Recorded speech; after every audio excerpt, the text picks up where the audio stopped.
Hello, everyone. We are back with Michael today on The Science is the New Religion script. Michael has put together a new series of videos for us going into uncharted territory, dealing with the atom and atomic age and all of the nuclear rhetoric. Welcome, Michael. Welcome, Brad. Hello, dear listeners. Once again, we have been teamed up together to do a new session on Science is the Religion. I have to exclude the new, I think, after 87 sessions, and I think it's not new. They are coming up with so many hilarious accusations and hilarious theories. It's just not funny anymore. And all of them are really, they are so important and so big lies and deceptions out there, so that for the general public it is unthinkable even to question the things. And I think that's been made on purpose. You see, all the money they spent on these items, on these plastics, on these monuments, these are just belief systems. We will go into this now, into the second session of the atom. When I was trying to look what's under the carpet, it's only dirt. There's so much dirt. It's just unbelievable, and the people just see the clean surface, but under the surface there's so much things going on. So let's just start into the session. Today I found out that I'm not the only one who made that comparison between the atom and the atom, I think. And we know that atom means it's a hypothetical, indivisible, extreme unit body. So that's the element block or the building block of the universe. So that is taking everything away from the mental thing to the physical body. So it's just about physics here, physics and more physics. Or is it? So let's try again to combine all the dots. Because this is, it seems hilarious, but this is a thing that we had as children. That's an atomic Atomkreisel, so that's an atomic spin around. It's a circular thing to spin around, and it may not touch anything else, and so that is it's really you will be indoctrinated all your life since you are a newborn. It seems, it really seems. Okay, so that was for the older ones, and I found this interesting explanation here. You know who these guys are. This, I think, is Hans-Peter Kolvenbach. And these are all the so-called spiritual leaders here, dressed in black. Oh, yes, and immediately to the left of Hans Globenbach is this Nicholas, what was his name again now? Name escapes me at the moment, but Adolfo Nicholas. Adolfo Nicholas, thank you, Michael. And he was the previous Black Pope before we have Arturo Soso today. So we're missing the most recent one, but nevertheless, I think Adolfo Nicholas was done with his duties and retired in, I believe, was it 2018 or 19 or 17 or I forget. I think it was 16, but I will look it up. Could be 16. I don't know, but it's somewhere in there. Yeah. It's somewhere in there. 2016. Yes, correct. Thank you. Yeah. So this is just a claim here, and I could not verify it. But it's very interesting because it's, the result of it is actually very fitting. It says, we create your science and control all global curriculum, public libraries and mainstream media. We legally own this globe, so to speak, We create it as well as your soul and all your lifelong labor. Because we found you, quote unquote, lost floating on a ball in an infinite sea of space, which we declared in 1302. And I was looking it up. Of course, 1302 can only mean unam sanctam, the papal bull. But there is no loss floating on a ball in infinite sea of space. So I was very curious to find the origin of that quote, but I could not find it. So at least on that part, it's just a quotable claim, but it's not something which I could verify. But of course, I would verify that there is a global curriculum and that mainstream media and public libraries all are very controlled. It furthermore says, we operate under occult Babylonian black magic practices via our occult court science system of illusion, usury, and consent of the ignorant. Sincerely, your government science. Yeah, and we will try to verify this once in small steps, of course. Yeah, I have looked up also that quote here, could not find it, but okay, maybe I could find that later. So that's the start. The start is that we found out that the atom is coming from philosophy, and especially from Democritus, an ancient Greek philosopher who first used the word atom. If that is correct, I highly doubt that. And he officially created, you see that they control the history too. So we don't know if that quote is correct. They do not only control the media or the science or public libraries, or because they also control the history. So also this is to question. So when Democritus and the atom was a theory set up in Greece in former times, so a few hundred years before Christ, I came across that quote from William Cooper, Hour of the Time, Mystery Babylon, Osiris and Isis, Part 1. Democritus has been a great part of his life in Egypt, and from the priest, etc., or from Egypt, from the nation, etc., you see that is coming also from ancient Greece and ancient cults and priests. And is, of course, a priest of the other side. It's not the priest of Christ or the priest of the Almighty God. Of course, these are the pagan priests who have to develop a counter-Christ or a counter-argument and a counter-science and a counter-religion. So it was not only since the foundation of the Jesuits that these pagan religions would like to have a counterpart or alternative for the broad masses, for the masses are on the Broadway, but just from the beginning. Yeah, because also that Cain did not follow God's commands because he slew Abel. So that was the spirit of Antichrist, was in the working since thousands of years before. Yeah, but this is just a doctrine. It's a foundation for a certain religion, for the science religion, a doctrine about the atoms. And you can look that up in this video of William Cooper, Mystery Babylon series.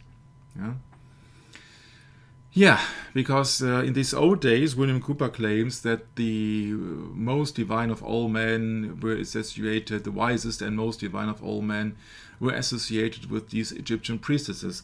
We talked about, it was months ago, about the PMG, the Papyri Magicae Graecae, or the magical Greek papyri, which was actually a mixture between the Egyptian and the Greek mysteries.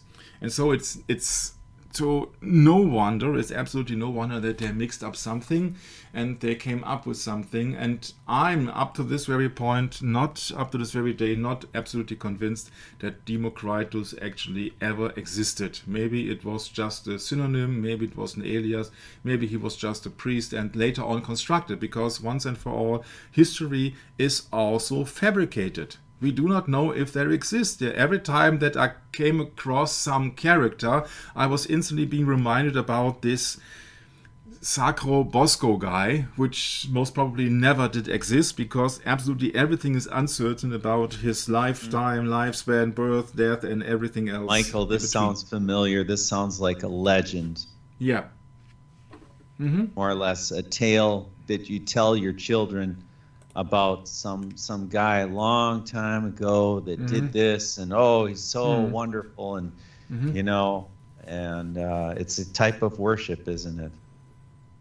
Yeah, it's just that I don't care how you call it, actually, if you call it science or pseudoscience or what else, but it is a religion, because everything that you can't prove but you believe is a religion. It's your religion. It's your belief system. So if you believe that horses can fly, then your religion is named Pegasus. Yeah? If you believe that your car can talk, your religion is Night Industries 2000. If you believe that you can time travel, then your belief is Back to the Future. But you believe in something. I think that Satan does not care what do you believe, but instead he just cares that you don't believe in Jesus Christ being the Savior of mankind. So there will be millions of religion out there without people actually being aware of them, that they believe or follow a belief system. And it not necessarily been Jehovah's Witnesses or Scientology. It's just the average things like this atom. It's a religion. There are so many sections or undersections in science also who are quite fictitious and are just only fiction. They are just religion. You have to believe them because you can't prove it. And that's the scary thing in it. Yeah? Some of the atom things are or seem to be real, while others absolutely can be debunked. And that's the interesting part in this atom discussion or in the atom physics or what else. You see, there are so many distractions in it. There is really not much left after when you go down to all this or through all these books. Yeah, but you see that it first was created as a kind of philosophy for people who don't want to believe in an almighty God. And that's so clear when we go further in the study here. Yeah, that is just that these things were officially been instructed by Mercury, so a pagan god, or Mercury or Quicksilver. Yeah, think of Freddie Mercury. Yeah, no one can destroy the laws. Yeah, which I established. I am the eldest daughter of Saturn, the most ancient of gods. Yeah, you see that is all pagan within a pagan system here. If you think right, that it's indoctrination, Michael. It's indoctrination. It's just a pagan system, and that's the problem with it. Yeah, you see that these people refuse to believe in God. Otherwise, they believe in science. They believe in they believe in everything you put onto them, and that's hilarious if you think so, because people are easy to control then when you get away their divine aspect. Yeah, so these are the old. Michael, it's just as simple as when the Bible tells us that there are two kinds of people. There are vessels created for honor and vessels created for dishonor, and there's also wheat and tare, and there's goat and there are sheep. So that has to do with our eternal destiny. There are people that have been created to be on the opposite side, and they'll never convert, ever. Yeah, because these people are more into matter than into mental things. Yeah, they don't see themselves as spiritual beings created by a divine almighty being. They just see themselves as pure matter. Yes, I got 2 arms, I got 2 legs, I got a head, I got a body. Yeah, I can eat, drink, I can reproduce, I can sleep, I can walk, but they just see themselves as a pure body, as a pure functional amount of molecules. And that is very fitting for all the people out there who are just into this in the flesh, who are just in the flesh. Yeah, they think of themselves as, yes, we are very wise creatures, but we are just purely consisting out of atoms. Yeah. So please exclude all the mental things. I don't want to have anything to do with any religion so far. Many people claim, it's not my claim, of course, because they just want not have anything to do with that. They just want to have a pleasant lifestyle. Yeah. So these pure official ancient Greek atomic philosophers, there's the few numbers of them, yeah, and Democritus being one of them. Yeah, so you see that you got no fingerprints, you got no DNA, you have to believe everything, yeah, that he ever existed. And he was the father of modern science. What does the Bible tell us about modern science? Oh, so-called science? Yeah. Yeah, science falsely so called. Yeah, and that's really the problem. You see that if you exclude God, then you have no wisdom, because the fear of the Lord is the beginning of all wisdom. So, window. Isn't that something, how this world works? I mean, it's incredible. You know, Michael, Hector sent me a video of the Pope meeting with a tribe in Canada before he was talking with them. He met with the tribe and he was going through these rituals, these pagan rituals. And the Pope, you know, was just going through the motions of this pagan ritual. And, you know, he's the man of sin. He's the son of perdition. But people don't see it that way because he's the Pope and he's, well, you know, on the top of the hierarchy of the world. So yeah, it's quite a thing to observe, isn't it? No, it's very obvious actually. It's very simple that you can really observe that these people who are just following these pagan gods, of course, they just want to, yeah, they just want to. You see, if you see these pagan gods like Venus, like Mars, and so it has everything to do with sexuality, everything to do with your body. It has nothing to do with resurrection or something else. You see that it is just for the here and now. Yeah, just want to spend their lives and they just want to, you know what I mean. Yeah, and so that this philosophy is just it's a counter belief. It's a belief in matter. Yeah. So Democritus and all the things been described as a father of modern science. None of his writings have survived. Yeah, so can be made up.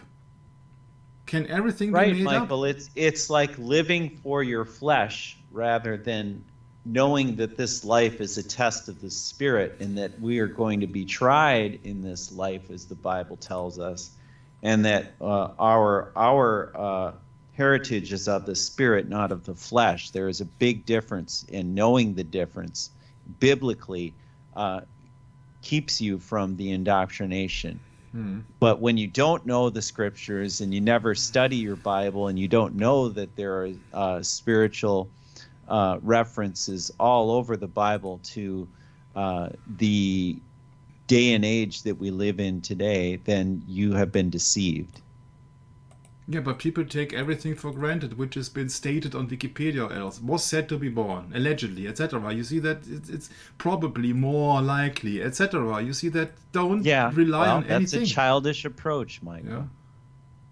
It was said. And children can be forgiven. Yeah, it was said that Democritus' father was from a noble family and so wealthy, etc., etc., etc. Yeah, so nobody knows for sure. Maybe he was being made up. Maybe that was the name of some ancient Egyptian or Greek priest. Huh? How's that? How's that? Yeah, he visited. It was said. Yeah, it was said that Democritus. Yeah. Okay, yeah. So that's like tradition, isn't it? The priest and the scribes, they are making the history, or they made the history, and up to this very day, they are writing history. Or rewriting history, or truth. What was it in George Orwell? The Truth Ministry of Truth, or so. I don't know. Yes, the Ministry of Truth. Mm-hmm. Yeah, yeah. So that is. It's just. I don't want to go into this because I don't believe anything that is stated here. Yeah, but officially he was the founder of atomism. Of course, you can blame it then on the civil guy. You don't have to confess that this is an anti-Christian, anti-Almighty God doctrine from ancient priests disguised under this Democritus alias. You see what I mean?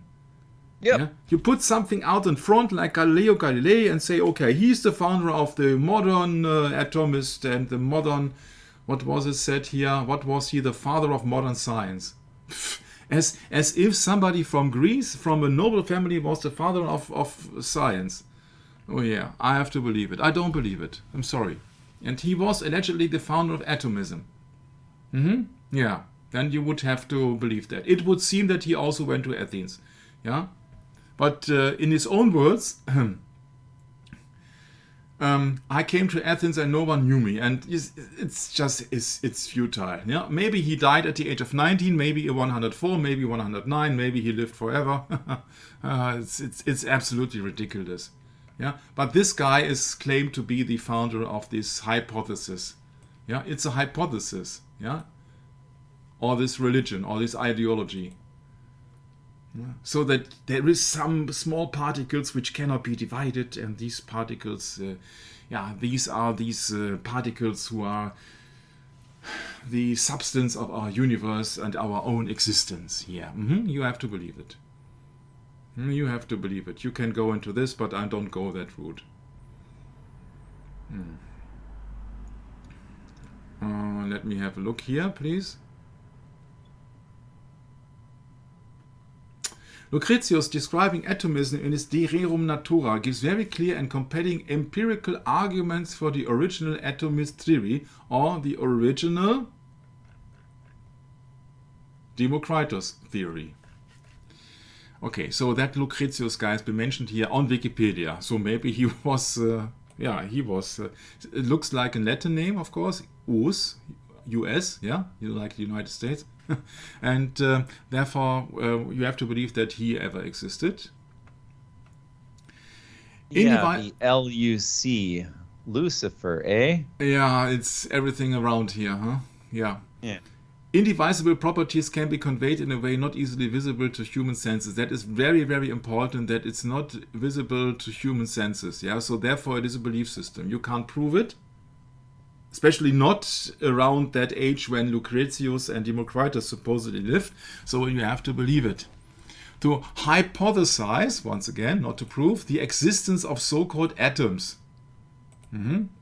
These classical atoms are nearer to humans' modern concept of molecule than to the atoms of modern science.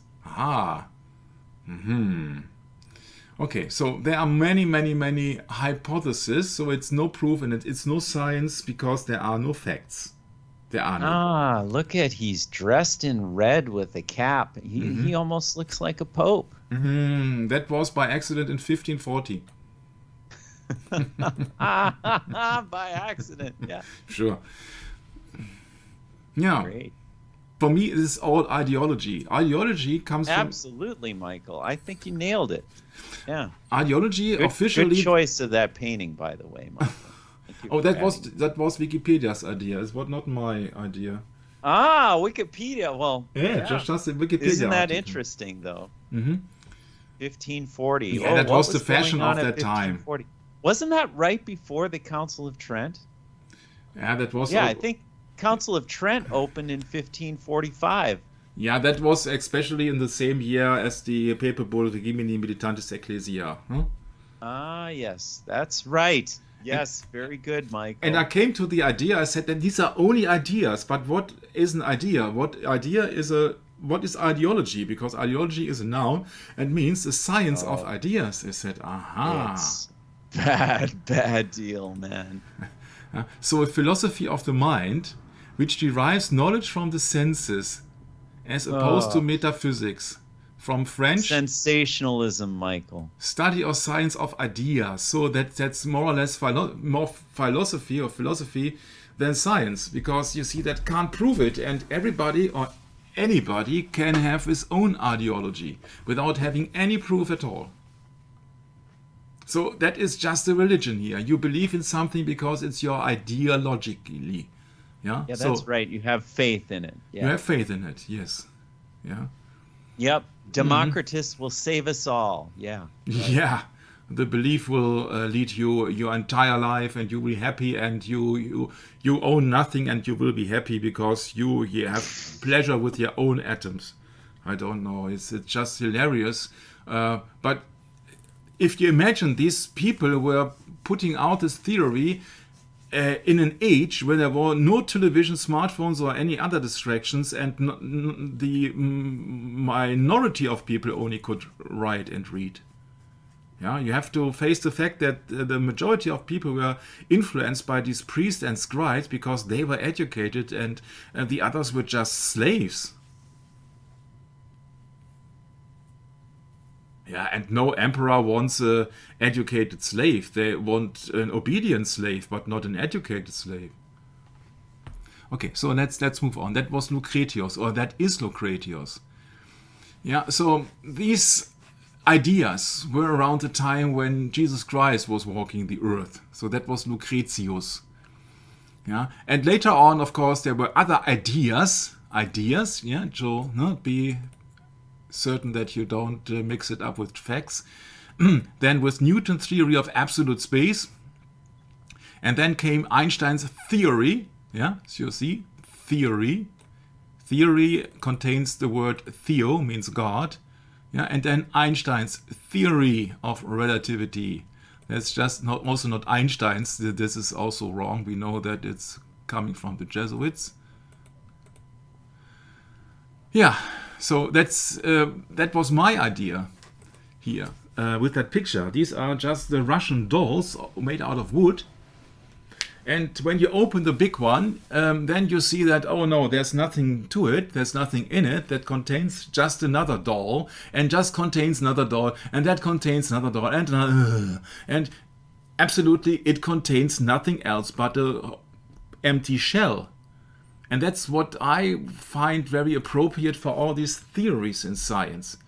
You see, Michael, yeah. Do you mind if I add something to that? You could almost say Einstein's mission of relativity. Mm-hmm. Because it's a Jesuitical mission, isn't it? Mm-hmm. More or less. Otherwise, he would not be world famous today, huh? Yeah, that's right. Everyone respects Einstein. Oh, yes, he was the smartest man alive. Yeah. According to the Bible, to Matthew 4 and to Luke 4, to regain riches and fame, you must worship Satan. Because the truth will be suppressed in this world. So when everybody is, or almost everybody is admiring Einstein and they are teaching Einstein in school, what does that say about his credibility? It's pure simple when you really compare that to the Bible. If you really see that Luke 4, that is just one of my favorite verses because it's so blatantly obvious that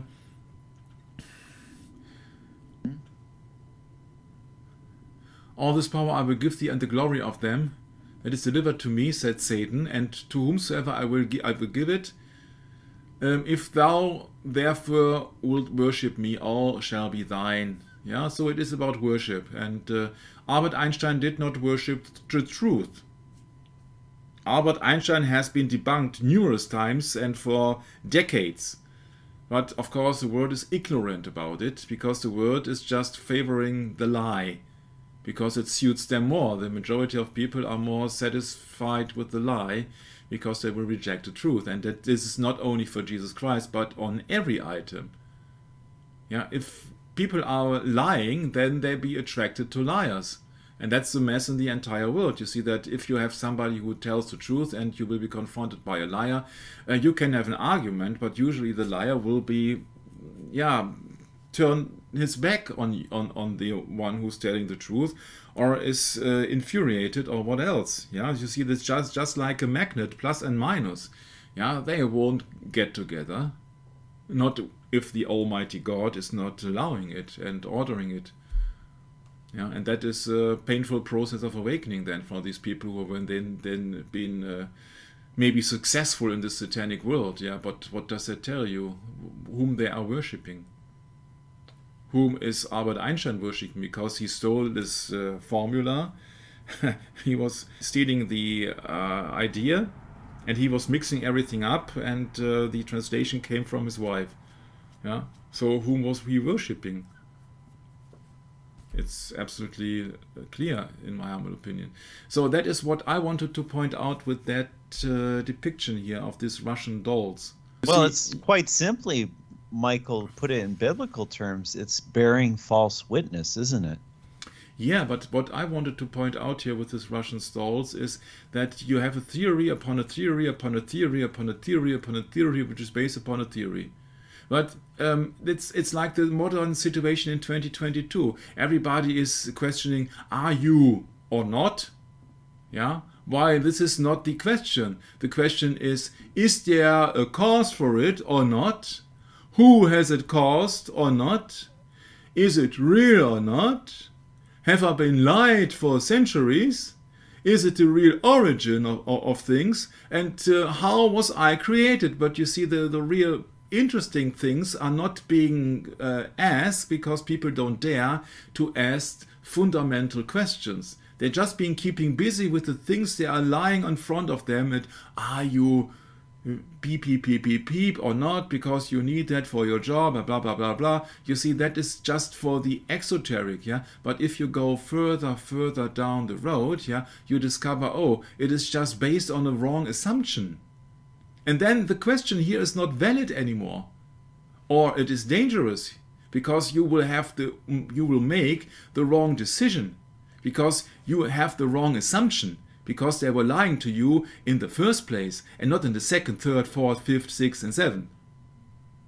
And that's what everybody is busy, keeping busy himself with the superficial things on the outside, but not on the inside. Yeah, if people trying to tell you about, oh, it's so fancy, I would like to visit Mars, yeah, then you see that he's just busy keeping on the outside on things being putting in front of him, like meat to a dog, from the mass media, and he's absolutely unaware that he's been lying for space travel, for the vacuum, for science, for everything else. You see that if then you confront him with fundamentals, he will say you that you're nuts because he believes that the 7, 6, 5, fourth and third and second assumption is correct.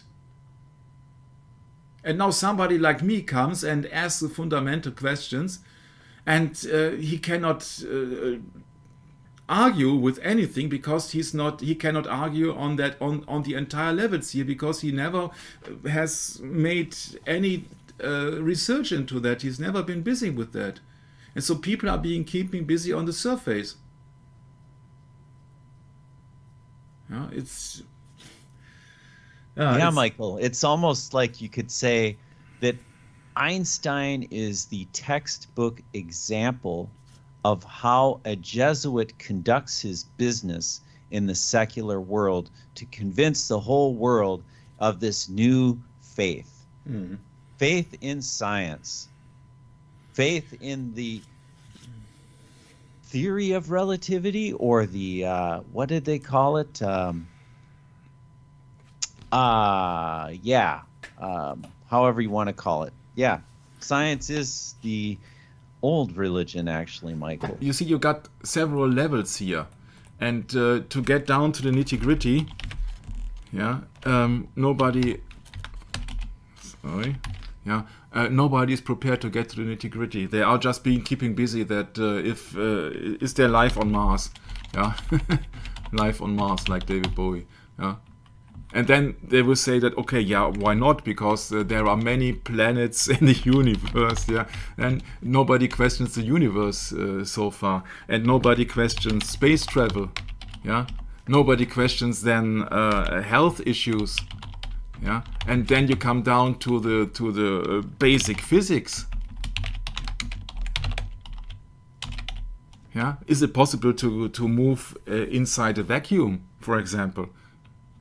Because that's the real reason why they have put the moon in the atmosphere of the Earth, because the NASA has discovered that, the old lie does not work anymore, because we can't have a controlled space travel without any kind of atmosphere. Where do you propulse when there's no air? But it worked for decades. And the second level then would be that can you trust people? And the first one, and the first one would be is it who created you in the first place? So who created everything? What is your belief system? Do you really believe you can fly to Mars when that planet, so-called planet, has been named after a Roman god? And you really think that it's all to it? But you see that people will be keeping busy on the outside here with life. Is there life on Mars? Is there life in the universe? That's not the valid question here. The valid question is, if you know that the Bible speaks about the Earth, the only place of life, then it makes absolutely no sense to wish to go somewhere else because you are not ordained to leave the Earth. Period. And that's what I meant. That you find on every physics level. Yeah, you have a lie which has been been proven by another lie, proven by a theory, proven by another theory, proven by ideologically, and then been made up and founded by a legend. Yeah, legend has it.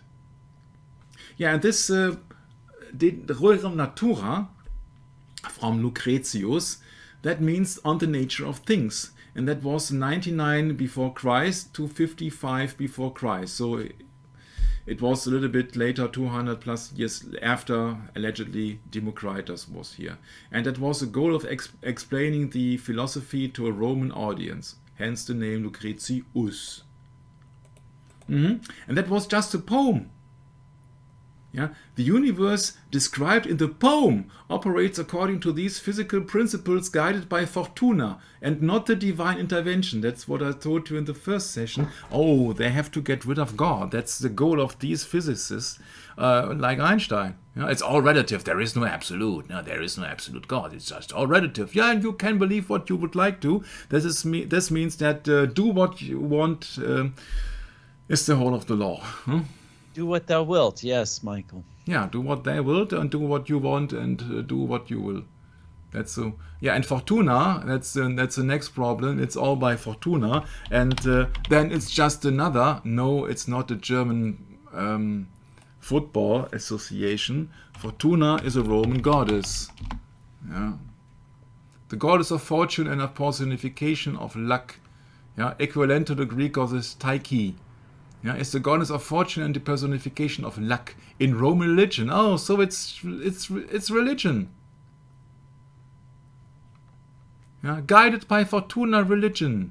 Yeah, so it is a religion. It's not science. It is a religion because the universe has been guided by Fortuna, by chance, or by fortune.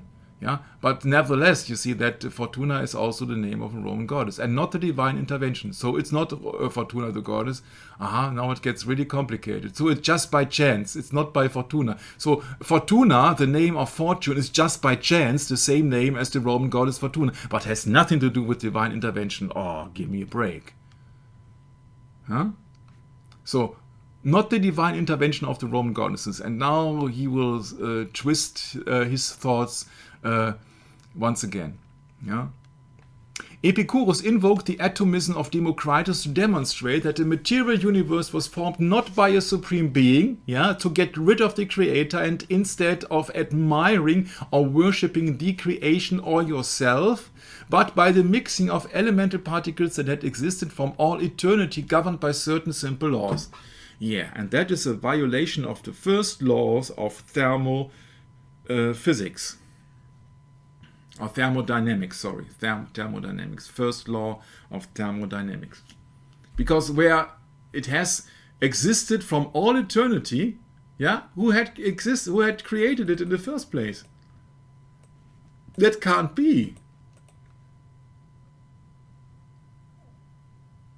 Oh, but Michael, you must not question the authority of Epicurus.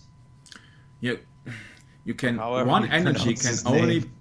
one energy form can only be transmitted or can only be changed into another energy form. But where is the cause of that energy? Yeah. So nobody questions that. It's the same with the Russian puppets. Yeah, you're on the outside. Yeah. And that was his task. His task was to distract the people from the Almighty God to matter. Yeah, material universe. That is the one that also in the nowadays that people think that they live just in the material universe. It does not need any God. Yeah. Because then they go to university. What a coincidence. Yeah. What a coincidence. Oh my. Yeah.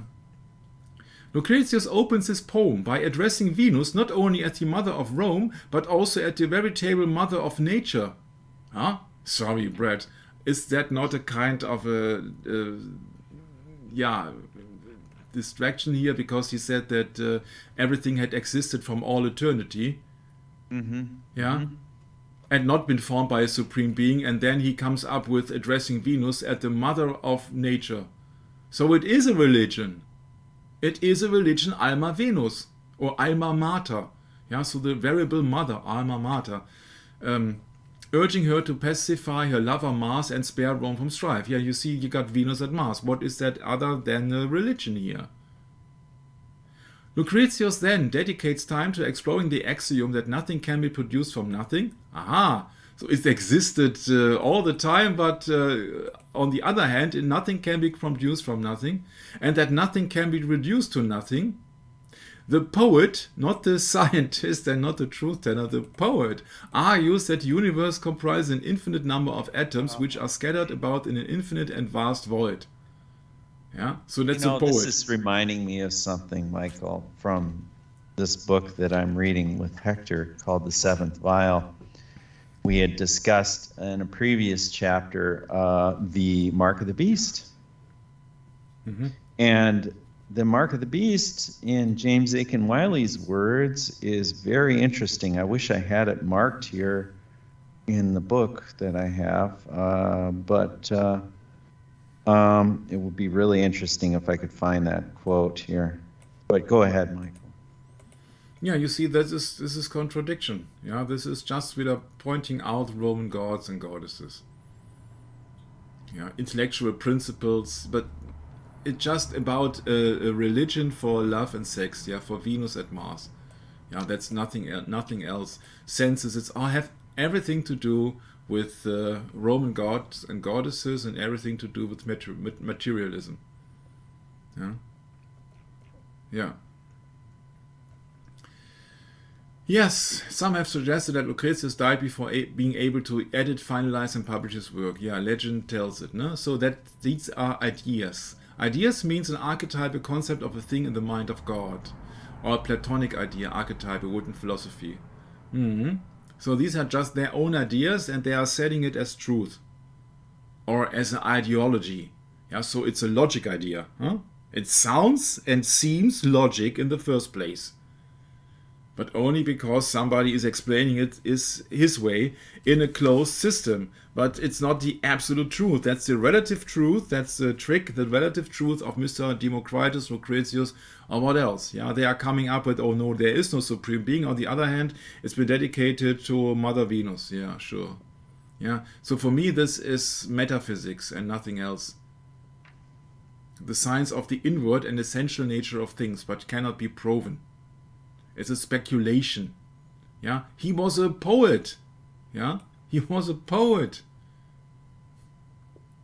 The name was given 70 before Christ, or common era, come on, by Andronotius of Rhodos, and was reference to the customary ordering of the books, but was misinterpreted by Latin writers, we have to believe it, as meaning the science of what is beyond the physical. Yeah, and that is kind of an atom, because the usual John Doe cannot pretend, or cannot grasp, and cannot see, cannot touch, cannot smell, cannot sense the atoms. Or the atom. Yeah, and it's also been named for psychology. Yeah, and in a metaphysics, this Lucretius means the lack of divine intervention, although he attributes Mother Nature to Venus. Come on, he's a liar. Yeah, you know, clearly see that it's a liar. And then they come up with some exclamation or accusation. No, they come up with an excuse here. Lucretius does not deny the existence of deities. Sure, he's speaking of Venus and Mars. He simply argues that they did not create the universe. So it created itself, or what? I'm really astonished that these guys and these poets really think they can explain everything. It's hilarious, and people buy that. People buying that. Yeah. He cannot explain how the universe was created. He cannot explain why there are gods, but he just believes he simply argues that they did not create the universe. Yeah, that's just his personal meaning, but that's not the proof. But he was somebody who was claiming and pointing out the atom theory, or the atomic concept. Okay. And there is, of course, many debates going on. There is no creator because there was no one who has created the creator. You see, this is just that people don't understand what a divine intervention is or what a divine being actually is. Yeah, that people really think they can explain everything with their philosophy and sophistry, etc. They think they are so smart they can explain everything, and this is just the first step and a big step into the very dangerous trap of falling into, oh, help me, Alfred, on that word.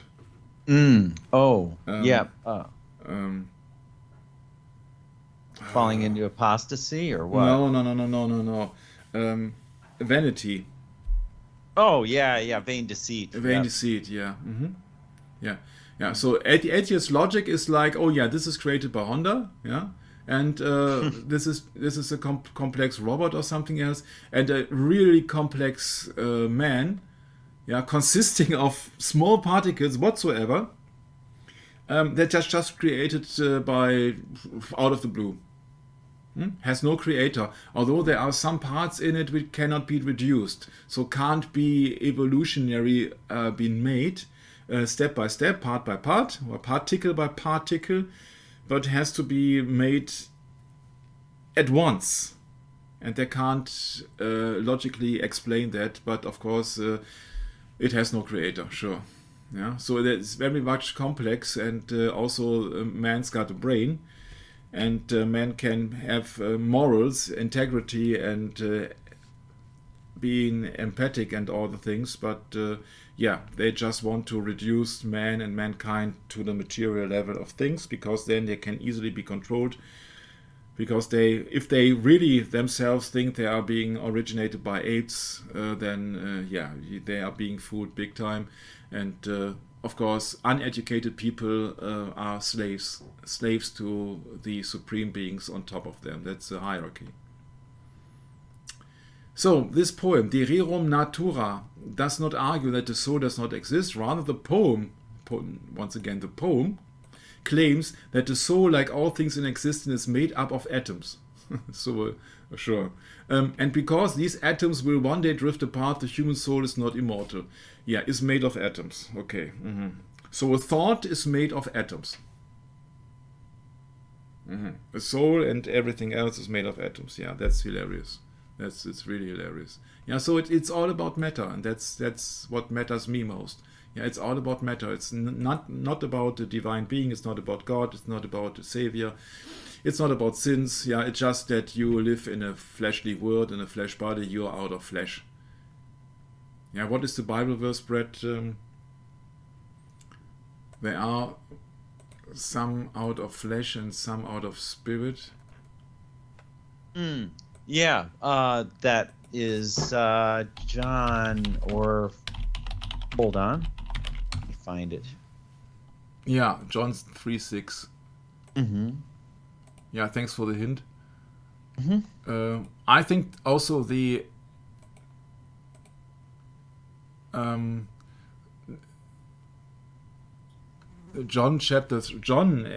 in general, and also the epistles of John, are some very, very underrated parts of the Bible. Oh yeah. Yeah, there you go. That's the verse, yeah. Very, very key verse. That which is born of the flesh is flesh, and that which is born of the spirit is spirit. You're right. It's very important to study these verses and the chapters in their proper context, Michael. Yeah, so you're just reading or just believing somebody who is writing poems and is supporting the atomist theory. Yeah, that's it. That is just the, if you'd like to say so, maybe the Latin translation of the original Greek, or the original Greek/Egyptian idea or ideology or religion. Yeah. I'm not going into some things which were written here. Yeah. In the classic antiquity to the Middle Ages, there was some saint, so holy one, Saint Jerome, condensed in this chronicon that Cicero amended and edited De Rerum Natura. This assertion has been hotly debated, with most scholars thinking that was a mistake on Jerome's part.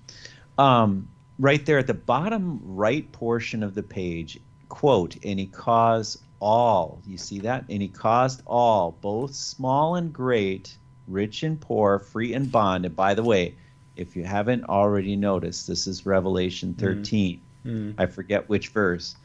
And he caused all, both small and great, rich and poor, free and bond, to receive a mark in their right hand or in their foreheads, and that no man might buy or sell save he that had the mark, or the name of the beast, or the number of his name, unquote.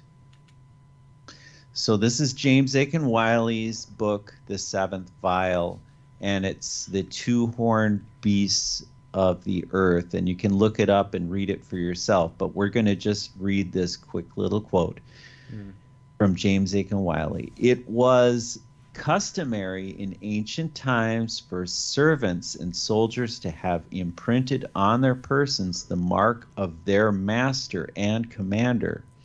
The mark was sometimes a hieroglyphic,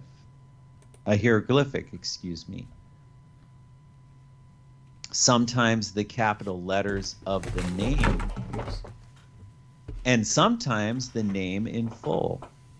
Popery, too, required its supporters to wear its mark, more or less conspicuously, if not in their forehead, yet in their right hand.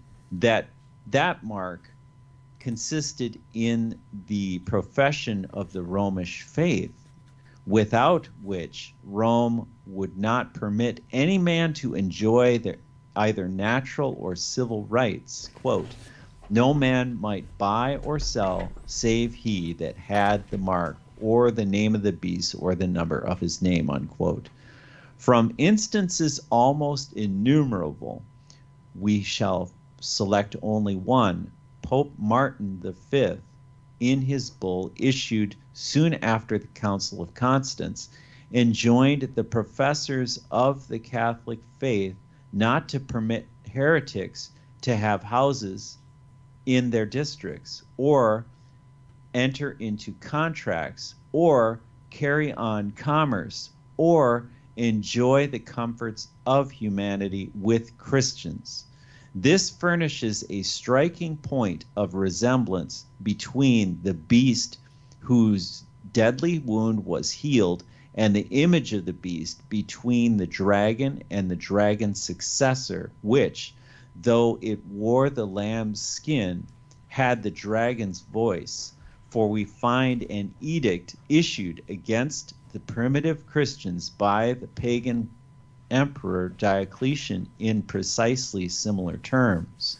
According to that edict, quote, the Christians, says Justin Martyr, quote, had not the power of buying or selling anything, nor were they allowed the liberty of drawing water itself before they had offered incense to detestable idols, unquote.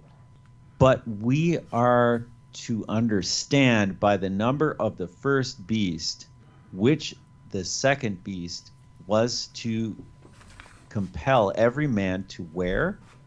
Quote, here is wisdom. Let him that hath understanding count the number of the beast, for is the number of a man, and his number is 666, unquote. Anciently, the letters of the alphabet served as numerals according to a man's name, might be expressed by the number indicated by the letters of the name, which, when used as numerals, Tauth, the name of the Egyptian Mercury, was expressed by the number 1218. Jupiter was by 737, that being the sum of the letters taken numerically. We are told that the letters of the name of the beast would make up the number 666. To discover the name, we have only to take the Greek alphabet and select those letters that contain this number. On doing so, we have the word Latinos, or Latin. This shows that the Latin Empire is meant. The word Latinos contains the number 666 and is, moreover, the name of the founder of the fourth monarchy, the name of that monarchy itself, and the name of all its individual members. The evidence appears perfectly satisfactory, according to which we conclude that Latin is the true interpretation of the number of the beast.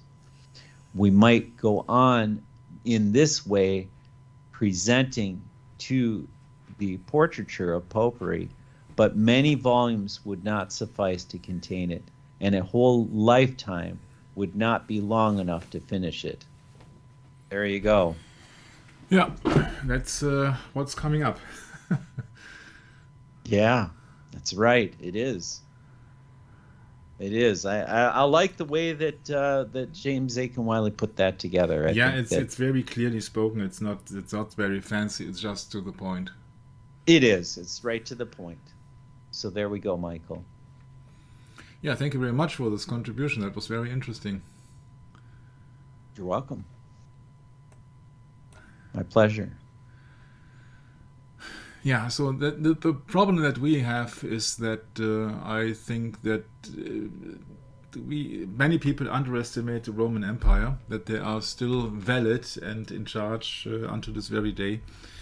And there's so many distractions around it for every science area, because the faith has been corrupted so much. If you would like to go the road that there are so many false Gospels also. The Book of Jubilees claims to be taught Moses by angels when he was on Mount Sinai. So God is not sufficient, huh? There must also be talking to angels. Yeah? And what kind of angels are there spreading out their false deceptions and their false rumors? You see that many people are falling for so-called pseudo, how to say that, they are just falling for every alternative. Yeah. So if somebody says, oh yeah, I can speak to angels, yeah, sure, you see that Revelation 12:7 speaks about that Satan's angels were cast out with him. So they are here to deceive people. And they're here to deceive people with false doctrines and false ideologies. And what do you think is the source or the origin of all their so-called inspiration? Inspiration means in spirit. All these so-called inventors of these ideas, they are being in communication with evil spirits. Yeah, this is so. For me, it's very easy because I read the Bible, not extensively in the last 2 or 3 years, because I'm doing these sessions here, but very carefully, because I really see how big the deception, especially when it comes down to science and to alternative beliefs in meditation, in gymnastics, in worship of this, the worship of that, and especially of the worship of the self, which is now the Luciferian doctrine is ye shall be as gods. Yeah? So that in the Dead Sea Scrolls, the so-called Damascus document states that the Book of Jubilees reveals divine secrets. Yeah, and you have to believe that. Yeah, that God is not sufficient anymore. The Book of Exodus, Brad, is not sufficient anymore, because there are books who are speaking out that Moses also spoke to angels. My. It's really a handful what is out there. So all these atomists, they cannot describe where the atoms were coming from, because there is a conservation law in physics. Yeah. So where does all it come from? And they can't explain it. They can't grasp it. And so they are just atoms, and they were there in the beginning. There were atoms. There were no God. In their explanation, they were just atoms. Yeah. Yeah, but there are conservation laws, there are fundamental laws of nature, and if you not follow the fundamental laws of nature, where is your explanation? Even if it would be an atheistic way of thinking, where is your view of nature? You know, what are the rules? There must be rules, because everything is in order here. Yeah, the planets don't fall, don't crush in themselves. We have seasons, we have vegetation, there are men living here. Yeah, so it is not a chaotic world, it's just a very stringent world. Yeah, so where does all the energy come from? Nobody can explain that. Yeah, it's just conservation of electric charges, of angular momentum. So it is in order here, but the problem I see with all these atomists is they can't explain everything. They can't explain anything. They are just going on to their personal choice of any doctrine. There you go. They have to cut corners, Michael. Yeah. So the first law of thermodynamics speaks of the conservation of energy for the thermodynamic process. Yeah. So if there were atoms, what were there in the first place? Yeah. How did they look, and why were there in the first place? Somebody must have been created the atoms, but that won't be solved by these people because they think it's been done by fortuna or by chance. Huh? So just out of a sudden, like the Big Bang, boom, and what else? Yeah, so that you are just a random thing of amount of atoms running around. So what is the atomic theory? It is a theory, like the theory of relativity, or the theory of gravity, or the theory of evolution. It's all just theory. That matter is composed of particles called atoms, or atoms. Yeah, that's just a philosophical tradition known as atomism. It's just philosophical, it's just gibberish. Yeah, you can't prove it. Hypothetical. You see, there is no proof in that. You are following a path from poets and from people who might not have ever existed. See, and they use the same argument against us, that our faith founded on the Bible is all hypothetical too. See? Yeah. Their argument is the same. Yeah, that's a problem what we are now facing here. And what everybody faces who is trying to find out the truth. That's following the faith of the scripture. That's right. That's right. It's not only the scripture, it's just that everybody who might not be a believer who questions the official narrative, that's a problem. Yeah. So that's just a theory from the 1800s then. A scientist, John Dalton, noticed that chemical substances seem to combine and break down into other substances by weight and proportion that suggested that each chemical element is ultimately made up of tiny, indivisible particles, means atoms, of consistent weight. That's so funny when you hovered over John Dalton, that picture comes up. That look familiar? Almost like a hidden hand there. Yeah, they got all the same stomach problem, like hidden fingers at Napoleon. least. Yeah. Oh, I think it's all fun. pure coincidence. Also the relative of Mr. Charles Darwin. Yeah, all these people are just purely coincidental, having a problem with their stomach. It has nothing to do with Freemasonry, no. Yeah, so you see that you have a theory and you have the next kinetic theory of gases. Looks nice. Yeah, looks like ping pong on a big scale. Yeah. 27 Chinese people playing ping pong at the same time. Yeah, so in the 20th century, Albert Einstein proved the Brownian motion in water. Another fancy picture here. Images. Yeah, and the idol is Mr. Einstein, caused by the action of water molecules. And by the early 20th century, scientists have developed fairly detailed and precise models for the structure of matter.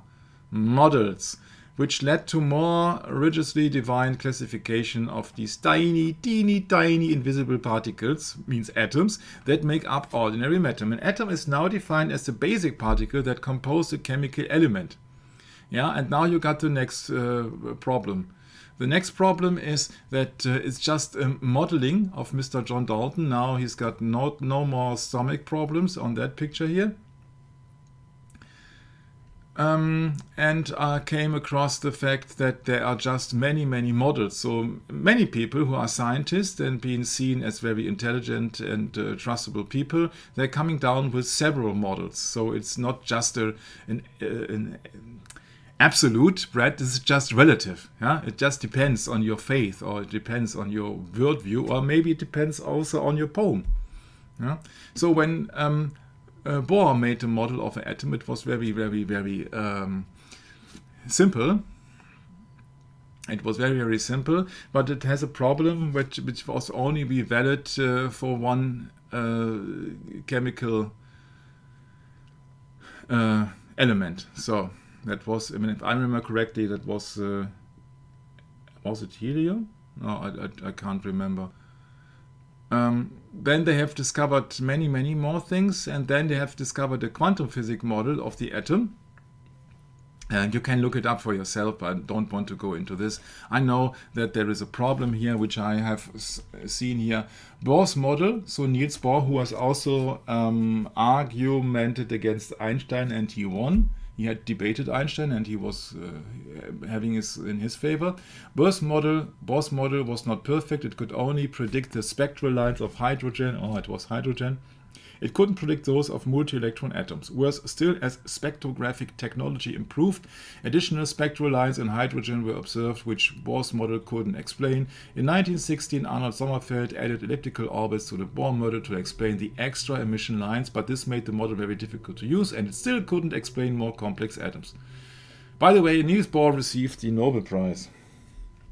So you have to have come up with I hope I speak the truth. I think he has the Nobel Prize. Yeah. He has received the Nobel Prize, yes, in 1922. For the for the development for the discovery of the structure of the atoms and its emissions. He had been granted 1922 with the Nobel Prize for Physics. Yeah. By the way, this was more than 10 years before the first electron microscope has been developed. By the way.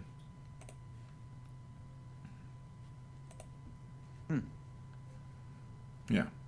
Understanding atomic structure and quantum theory. Yeah, so it gets very, very theoretical here.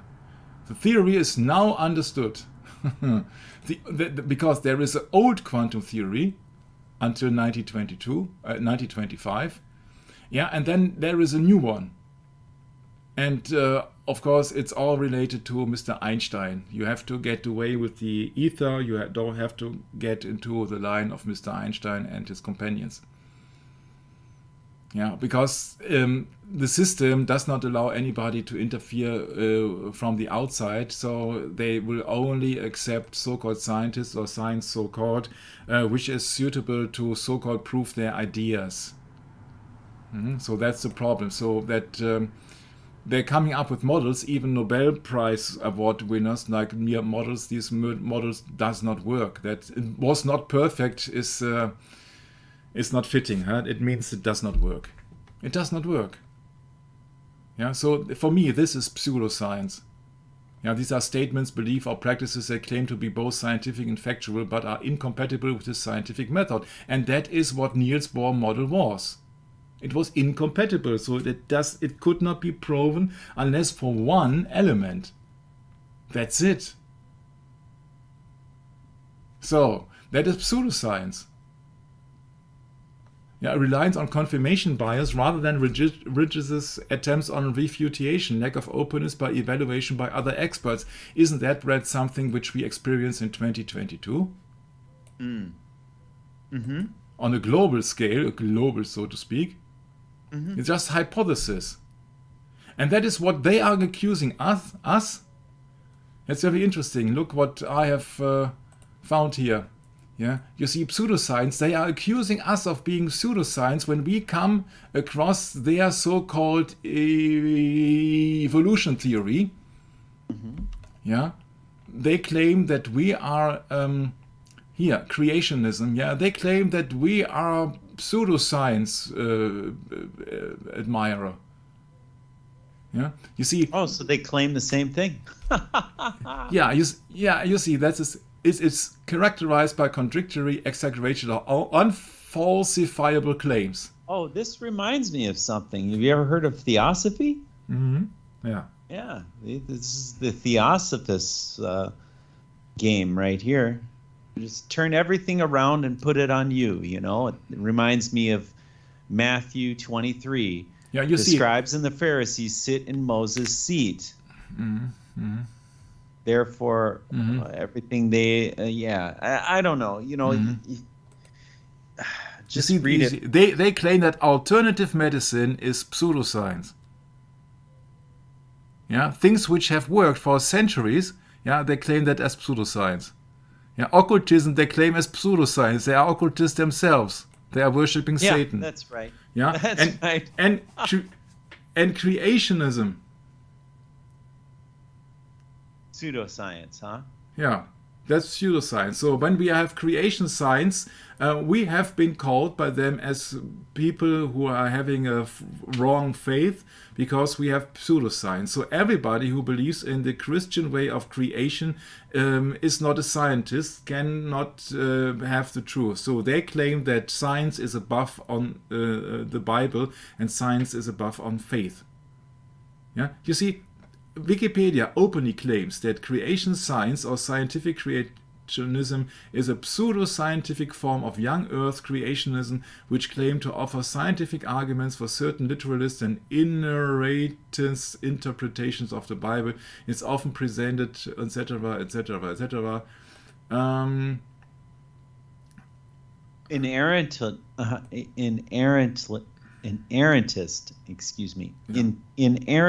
interpretations of the Bible. You know what they're pointing to there, right? Yeah, yeah, I can. Sorry, I have such a problem pronouncing that term. Yeah, you ask me. Yeah.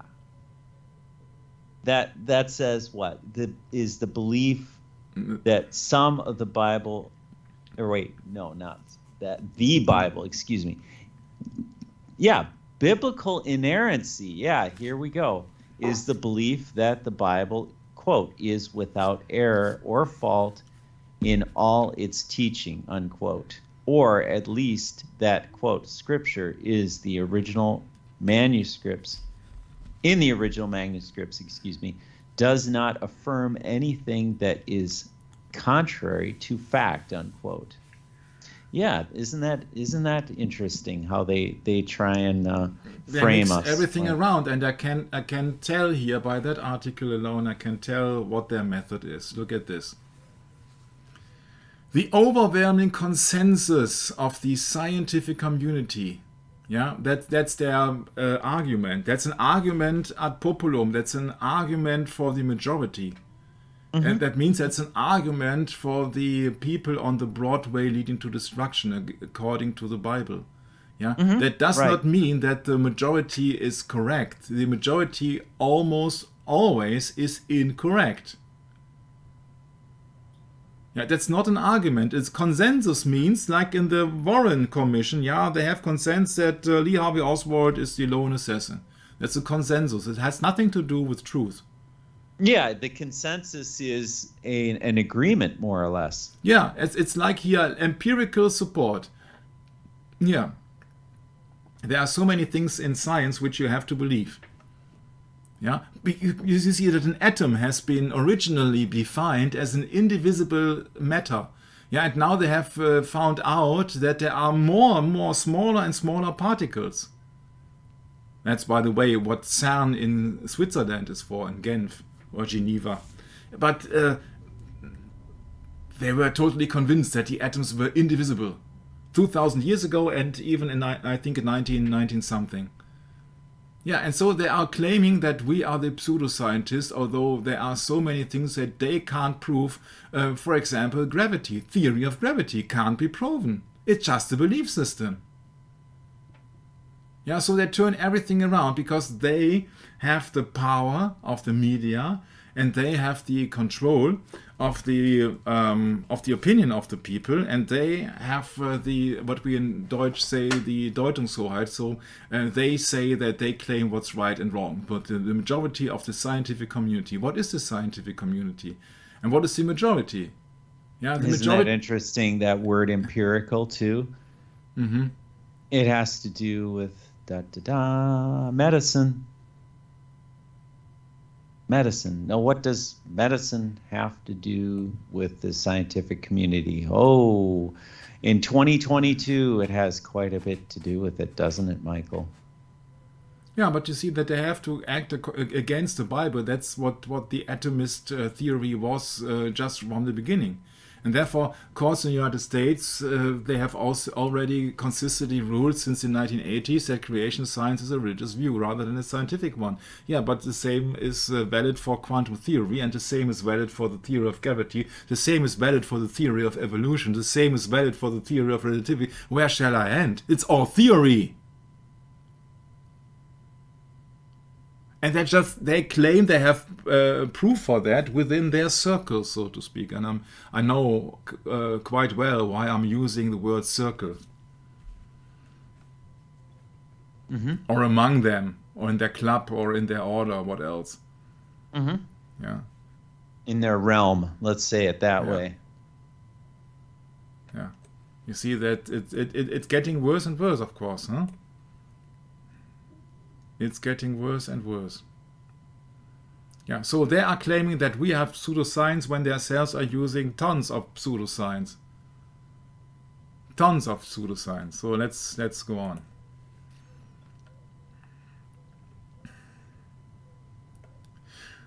For example, their argument is the falsifiability. Yeah. The philosopher Karl Popper emphasized the criterion on falsifiability to distinguish science from non-science. Statements, hypotheses, or theories have falsifiability or refutability if there is the inherent possibility that they can be proven false. That is, if it is possible to conceive of an observation or an argument which negates them. Popper used astrology and psychoanalysis as examples of pseudoscience and Einstein's theory of relativity as examples of science. Yeah, this is intellectual comedy here. When it is proven and it is falsifiability according to his, why is it still called theory? You know, isn't it also interesting, Michael, that this happened during the mid-20th century? And what happened during the mid-20th century? Well, quite a bit of horrible, disgusting things happened, like World War I and World War II. What else? The fall of the stock market and the richest people in the world getting much richer, like kind of what just happened in 2020 all over again. So, yeah, Michael, history is repeating itself to some degree, I must say. So they will falsify their theories with another theory. That's what their game, and that's what their goal, and that's what their method is. Yeah, you put one theory on top of another theory and then came up with another theory because all of their so-called knowledge is relative. Yeah, it depends who says what, in which context, and in which time. Yeah, in which period, and then they come up with a new. Oh, now we know better. Yeah, now it's the latest statement and the latest. Knowledge in science is this, the latest knowledge in medicine is this. Yeah, you see that. Oh, I'm sorry, but I didn't know that. Now we have new developments, and there are new things on the horizon. Yeah, yeah, and then he comes up with Carl Sagan's, the demon-haunted world. Yeah, Carl Sagan, who is not, whatever. I won't say anything. In favor of Carl Sagan, because I know that he's not. He's just another propagandist, Mike. In the material world, he's just in the flesh. Yeah.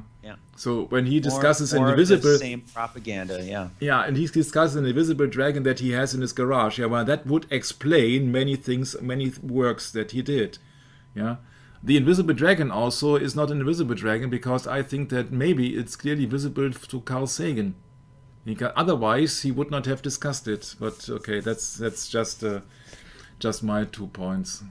or two claims. Yeah. So who's got the sovereignty of interpretation? And that's usually the government. The government says, okay, this is the official science, that is in the textbooks. And people, and children especially, they grown up totally indoctrinated with the ideology and with the narrative. Yeah, but it has nothing to do when the majority of the scientific community, who is just the majority of people, have no acceptable and no proven right to the truth. They are just people who are just being in high positions, and there is also a cause why they are in high positions. So it's just no valid argument for the truth. It's just a valid argument for the people only in the flesh, because they don't get it, that everything will be decided for the majority by the majority, and you only have to create some majority to change laws. Here in Germany we have a so-called basic law, and this basic law can be changed with a 2/3 majority in the German so-called Bundestag. So that means you only have 2/3 of all your ministers and all your politicians who are voting for a change of common laws or of foundation law, which means that it's just you only have to have 2/3 of the voters with a false narrative. Yeah, feed them with a false narrative, and they will decide the way that you want them to decide. If you are the politician or the man behind the politician puppets. And that's the nature of democracy, not only from Democritus, from democracy, that the majority decides what's right for everyone, and that can't be the truth. That can't be the truth. According to the Bible, it must be the worst output. But so that democracy is kind of a hidden dictatorship.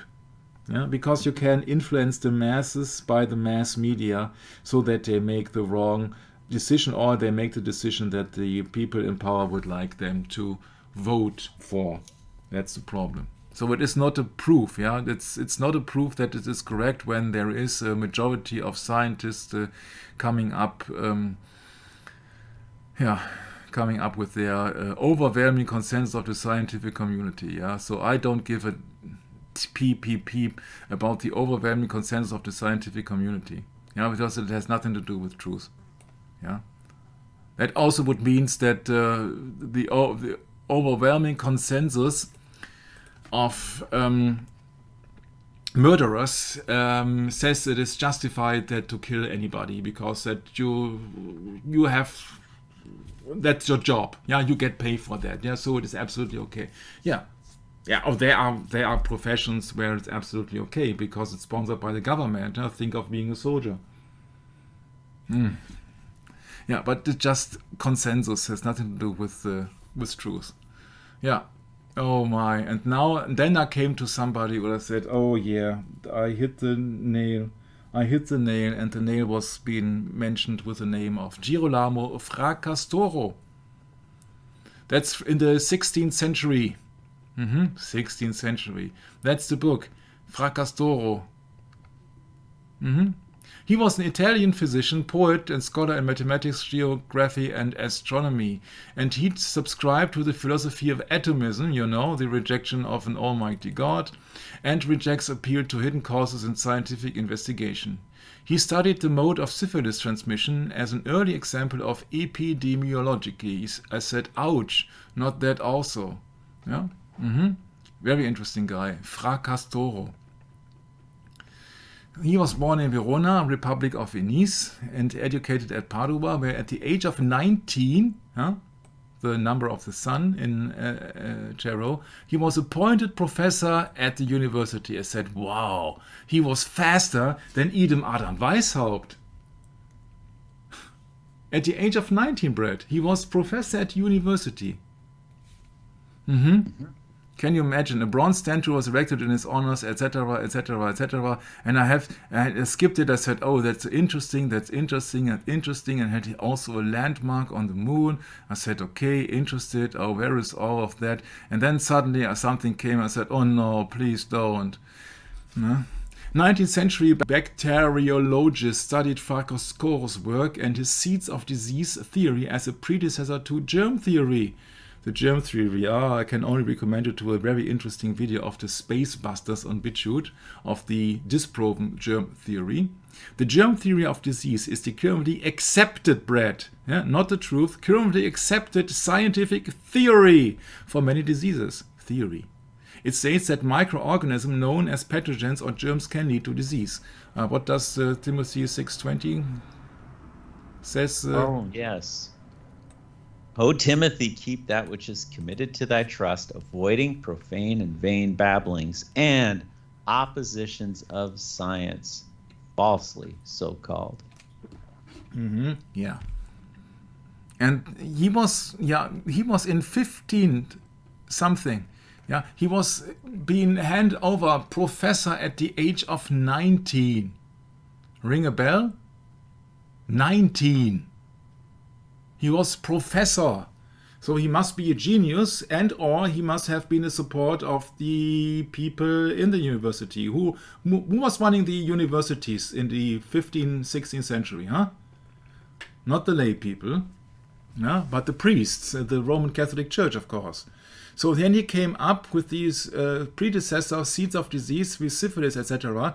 And later on in the 19th century, he was so-called rediscovered by these bacteriologists, for the predecessor to the germ theory. Even when a pathogen is the principal cause of the disease, environmental and hereditary factors often influence the severity of the disease. Yeah, so they say that, there are so-called germs, and these are pathogen, and these are the causes of the disease. For example, they claimed that was also the case in the plague of Athens, that allegedly killed an estimated 100,000 people. The problem is that history is been made by the people in power. We don't know much about it, but some 30 pathogens have been suggested as having caused the plague. Yeah, plague. So suggested is the key word. Suggested. Yeah. So there is no certainty everywhere around. Maybe it has also something to do with the hygiene and with the unclear water or something else. I don't know. Yeah, but to claim it now, it has been something to do with these pathogens, with the germ theory. Of course, that suits them. Yeah. Basic forms of the germ theory were proposed by Girolamo Fracastoro in 1546. 1546. So it's not Edward Jenner and all the people who came up with the hilarious idea to introduce some poisons to people. 1546. And he was a professor at the age of 19. Yeah, you can smell that there is something fishy going on. Yeah, and that was that thing that we don't want to talk about now at the moment, because medicines people are not very well educated when it comes down to that fact here, because in that time doctors were unaware of how it worked or how to extend the principle. And then all the mess with Mr. Pasteur and Mr. Koch, who also was being erected concentration camps in Africa. And I assure you that 99.something% in Germany does not know anything about Robert Koch, what he did in Africa. But they think, he's got he's a Nobel Prize winner, and therefore he must be very smart. Yeah. And now we got in Germany Robert Koch Institute, which publish every day the numbers of the so-called causes in Germany. But you see that the basic forms of the theory were just been known in 1546. Can you imagine that? Almost 500 years before. And after that, the golden era of these people, and the golden era with the people making enormous amounts of money, are starting in the 19th century. Once again, it's a theory. It's like with evolution and all the things. It's a theory. So, Mr. Frasco was born in Verona, Republic of Venice, and educated at Padua, where at the age of 19 he was appointed professor at the university. I said 19 being the tarot card and the code for the sun. remember that famous song of Paul Hardcastle for the Vietnam War, where he claims that the average age of the combat soldier in Vietnam was 19, which is absolutely untrue, because it was 23. But there must be several causes why he had a huge, gigantic hit with that. So he was being appointed professor at the university, 19 being the number of the sun.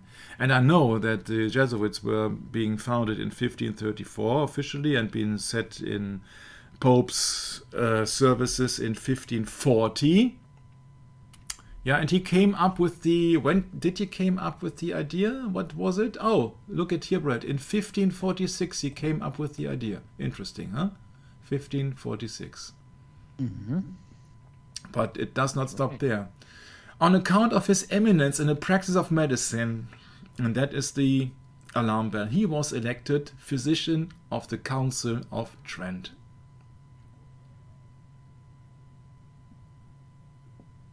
Really? Yes. So once again, this Italian, Fracastoro, was made professor at the age of 19. You can only be a professor in Padua if you serve the Roman Catholic Church. And then in 1546 he came up with the forerunner of the germ theory, 1546. And then he was elected physician of the Council of Trent. And if you then say that, oh no, it has nothing to do with Jesuitism, I don't think that's correct. I think it has everything to do with the Counter-Reformation. And then it would also be a part of the Counter-Reformation for Mr. Fracastoro, because he was the one with the germ theory. So the germ theory is connected to the Council of Trent and the Reformation struggle, or the regime of the militant church, the Jesuits. Once again, 1546.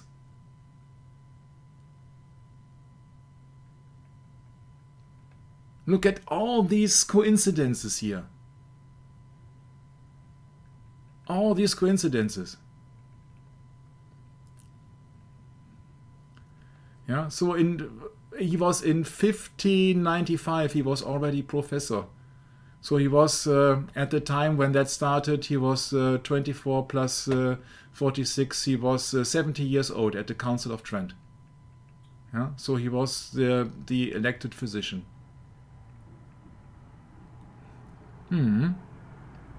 And somebody who was subscribed to the philosophy of atomism. Has nothing to do with the belief of the real Almighty God. In 1546 he proposed that epidemic diseases are caused by transferable tiny particles or spores that could transmit infection by direct contact, indirect contact, or even without contact over long distances.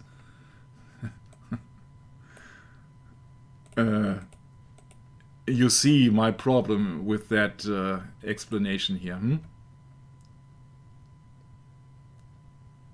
So that's contradiction. Either it will be transmitted by direct contact or not by direct contact. But not, oh, maybe so, or maybe so. Yeah? Or there are certain possibilities. Yeah, sorry, but it's just an idea. It is just an idea that people are the enemies of other people. Divide and conquer. In his writing, the spores of diseases may refer to chemicals rather than to any living entities. He appears to have first used the Latin word fomes, meaning tinder, in the sense of infectious agent in his essay on Contagion de Contagione e Contagiosis Morbis, on contagion and contagious diseases, published in 1546. His theory remained, once again, please. Of course, nowadays there is a consensus. His theory remained influential for nearly 3 centuries before being superseded by a fully developed germ theory.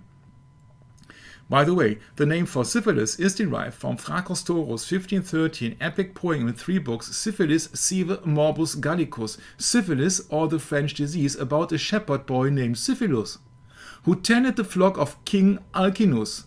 Syphilus insulted the Greek god Apollo. Hi, Mr. Armstrong. Hi, Mr. Buzz Aldrin. And was punished by him with a horrible disease. And it has nothing to do with religion, you thought, huh? So Apollo is healer and god protector from evil, one of the Olympic deities in classical Greek and Roman religion and Greek and Roman mythology. So you clearly see that he was not a follower of the Bible. The poem suggests using mercury and guaiacao as a cure. In 1546, his book on contagion also gave the first description of typhus. The collected work of Fracastoro appeared for the first time in 1555. Yeah, that book. Alongside Syphilus, Fracastoro wrote a biblical epic in 2 books, Joseph, and a collection of miscellaneous poems, Carmina. In 1546, Fracastoro described an epidemic in cattle that devastated farmers near Verona, Italy. That disease is now recognized as foot and mouth disease, FMD, an animal illness of great antiquity. Remember, 1546. A marble portrait statue of Mr. Fracastoro by the Carrarese sculpture, etc., stands on a beautiful arch in the center of Verona. According to a popular legend, the stone ball Fracastoro holds in his right hand, symbolizing the world, will fall, of course, a ball, no? So a globe, will fall on the first honorable person to walk under the arch. That's really interesting that they have a ball symbolizing the world. Sure, yeah, and then... Copernicus was 1543, sorry. Well, 1543. There's also that sculpture, I think it's Atlas too, right? With the ball. That's the ball in his hand. Yeah, so, sorry, Copernicus was, if I remember correctly, 1543. So it just be after the Jesuits started the Counter-Reformation, yeah? Then Copernicus came, and 1546, Fracastoro has set his so-called predecessor to the germ theory. And he was being the one in the Council of Trent. And therefore, he has a moon crater. Sure, great. Yeah. So, of course, he has no crater on the moon, but you would have to know where the moon is. The moon is in a movie studio somewhere. Yeah. But it's interesting that syphilis is mentioned because of the narrative or the story of Fracastoro. Yeah, that's an interesting thing. And now we have to look about the Council of Trent. Council of Trent, or Trent, okay, Trent. Yeah, between 1545 and 1563. Yeah. You see where my point is, huh? When he was promoting the book on contagious diseases. Yeah, in 1546. Yeah, then compare that to the Council of Trent starting 1545. Yeah. Oh boy, does that stink. Yeah, but it's really I hope it's helpful for some listeners. Yeah. It's helpful for some listeners that you really see that also has been made up by somebody who has been in absolutely close connection to the church, and of course, as it is the Council of Trent, in close connection to the Jesuits. Wow. Yeah, don't tell me that is just a mere coincidence here, yeah? That everything was, he was 19, at an age of 19, he was appointed professor in Italy. In Italy! What do you think who runs the universities in Italy? And then he was elected physician on the Council of Trent, when 1 year later he was publishing his book on the germ theory predecessor, so to speak. It's absolutely clear what kind of a game there is. My, I said, oh yeah, that's the burner in that session here. That's absolutely interesting, I think. Yeah, and he was also proclaiming the atomist theory. Yeah, so these people who are one of the people who are claiming there's infectious diseases being transmitted with contact or without contact or even on big distances. So we do not know nothing, but he is the professor. He's in the Council of Trent. He knows it all. Yeah, absolutely, he does not know anything because he does not know the transmission of diseases. He just speculates. You have another theory upon a theory upon a theory. And also he submits to the theory of atoms instead of the creation by God. And they will tell us, oh no, it's not contradiction. Yeah, sure. Yeah, so you have to train yourself to decode and decipher their spelling. Because if you know that people are trying to get your attention when it comes down to the atomic clock, yeah, the doomsday clock, then the end of the world, that's the theory, the common theory, has something to do with the atomic clock. And the atomic clock is called the doomsday clock, and that for most of the times was 2 minutes to midnight, which is an album here of Iron Maiden. And that is the doomsday clock for the apocalypse coming then. Yeah, okay, so but, and it's a big but, it's called humanity is threatened by two existential dangers. Both are reason enough for high concern and immediate attention. These two threats, nuclear weapons and climate change, were elevated last year by information warfare to undermine democracy around the world.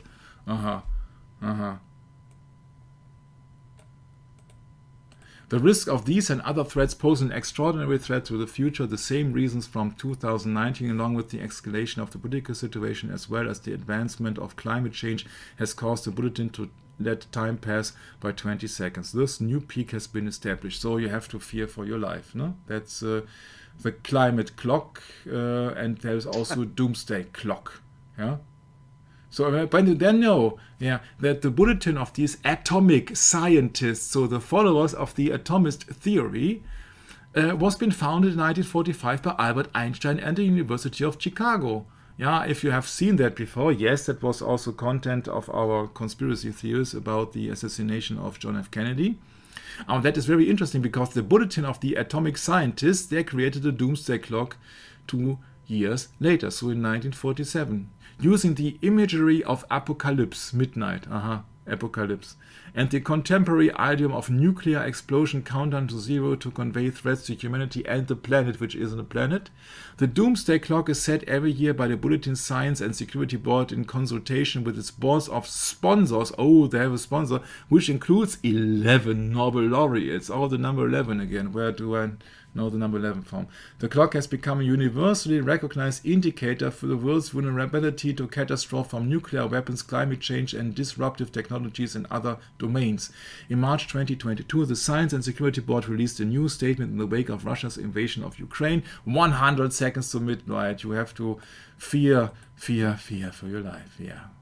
Somebody who has not any fear is Billy Idol, the rebel yell, serving Satan. The midnight hour is then also the hour of the apocalypse. So the apocalypse hour, more of the apocalypse. Billy Idol, yeah, I've talked to him before. Rebel Yell is Nimrod, is the rebel against God, is also, of course, Lucifer. Yeah, and that's it. That's the board of atomic scientists. Yeah, so when it all gets down to an idea of an indivisible matter, which later on has been found to be not indivisible, but containing other small parts. So what to make out of it? Climate clock and all these atomists and all the people around that doomsday clock. You have to be very careful whom to believe, and I would like to believe the Bible, and therefore we are now over with our small time travel through the time of all the atomists. Yeah, and now the atomic clock is ticking. If you would like to find it in the Bible, you will be disappointed because there is no atom in the Bible. What there is in the Bible, on the other hand, is an Adam. Yeah, and Adam, Adam being the first man. Back to Genesis. Back to Genesis, yeah, but not the band, yeah, the book. Yeah. No. Yeah, and Adam is being described. Adam is being described as the as mankind. Genesis 3:20, for example. Adam is mankind. So the first man was Adam, and I don't think that's a big coincidence. So that must also into Genesis 2, Adam, speaking of the name of the first man. Adam. Brett, would you like to take over, and maybe I will show that very interesting guy here once again. Where was he?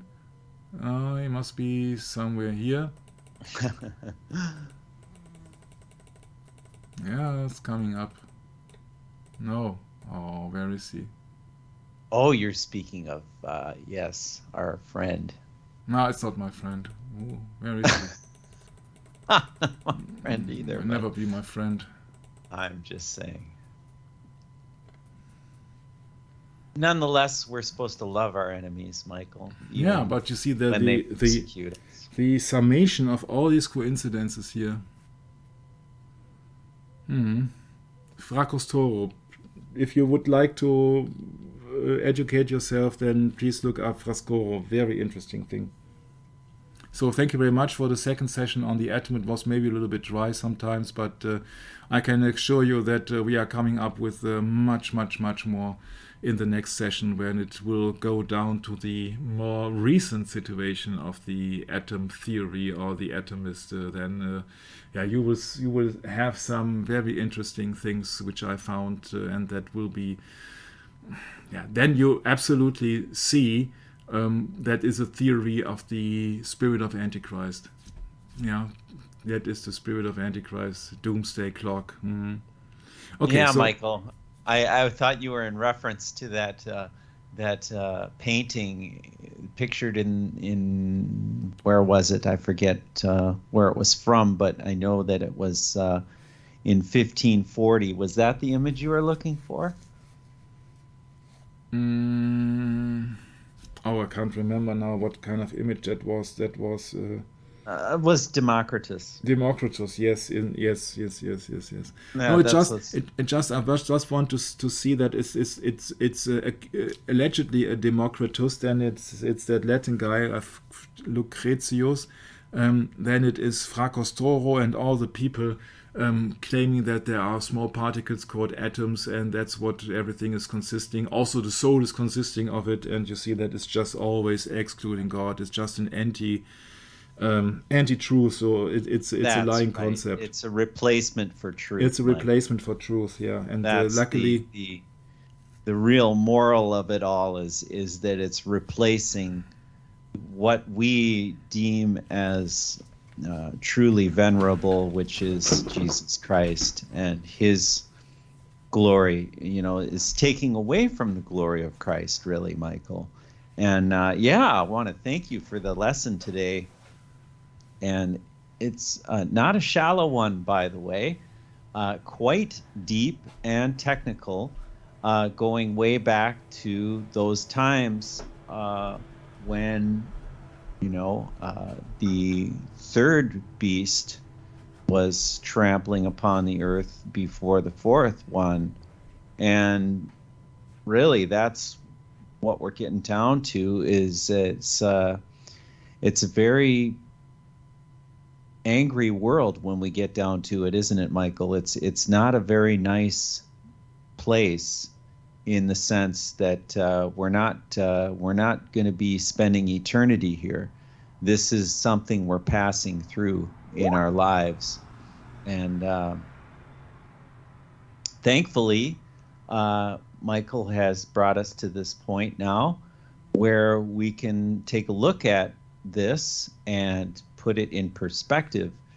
Now, I know that most of you that are not familiar with the series that Michael has done, we've done a huge amount of material on the satanic media agenda, exposed and then leading into the science is the new religion, or as we find now, the old religion script. And it's really, it's where do you put your faith on? What is it that makes you want to believe the way you believe? And in these modern times, I think it's very easy to go along with the science, Michael. It's very easy. And in fact, it can make a Christian-minded man double-minded. And that's the grave danger of all this. We're not to be double-minded here. we're supposed to have our eyes single, and our eyes should be on Christ, and that we can live through this life so that we might be ready for the next one, which is to be the redemption, that Christ is coming to set us free from our sin and live in the Spirit with him. That's our hope, isn't it, Michael? That's our hope. So, but it's just the majority. You see, that everything is based on the majority, then everything is based on Antichrist. The majority is on the broad way. It's also the majority of scientists. It's just clearly simple. yeah, it is purely simple, and it's very interesting that we have this topic, and I want to thank you for putting this together for us. And we're really looking forward to continuing on this journey down this road of this is like Michael pointed out earlier, this is a chronological study. So we're getting down to the roots here of this atom and how it relates to us that are in Christ and that are looking for Christ's glory in this life. We're not looking for the glory of man here, because remember that is taken away when we replace the doctrine of Christ. Then we take away his glory, and we take away, and that's what Satan loves to do, by the way, is take away what belongs rightfully to Christ, which is us, by the way, too, because everything he's created is for him. It says right in Scripture, all was created for him. So that means us as well, his people. So thank you for that, Michael, and we'll catch up with everyone next time. Maranatha.